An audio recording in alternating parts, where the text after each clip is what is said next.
In 2001, David Allen wrote a rule that became the most repeated piece of productivity advice in history, which is if a task takes less than 2 minutes, do it now. It is a genuinely good rule. It reduces accumulation, it prevents trivial decisions from building into a pile. It works exactly as described for someone who knows how long 2 minutes is. ADHD brains have time blindness, not as a metaphor, as a documented neurological phenomenon. The internal clock runs differently. A task that should take 4 minutes, it will feel like 2. A task that should take 20 minutes, it will feel like 2. But a task that will take 90 minutes, it will also feel like 2. The 2 minutes rule doesn't fail because you're undisciplined. It fails because you're operating on corrupted time data. The 2 minutes box doesn't fix your time estimation. Nothing will do that in the next 3 minutes of this video, but it works around it. Let me explain how. Open the 2 minutes box from the home screen. You will see 2 tabs: actions, errands, or is it this way? Actions are things you do yourself. Reply to an email, send a file, write one sentence about it, while errands are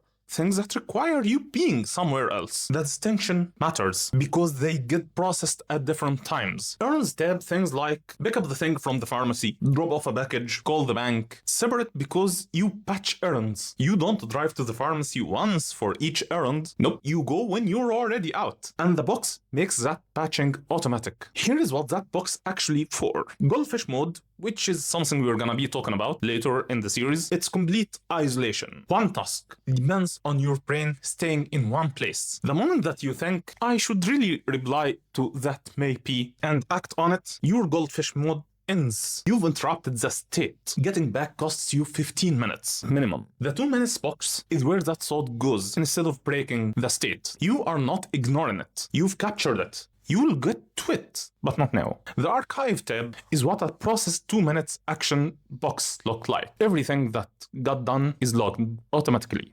You don't clean up the box. The box cleans itself. The archive exists so your brain knows that things didn't disappear. They just move, which matters because otherwise your brain will keep holding the loop open, so you make sure that you didn't forget. As usual, the full neuroscience behind this, why ADHD time estimation fails specifically, and how the interrupt buffer model works, is in the Zalfol method article for the 2 minutes action box, linked in the description.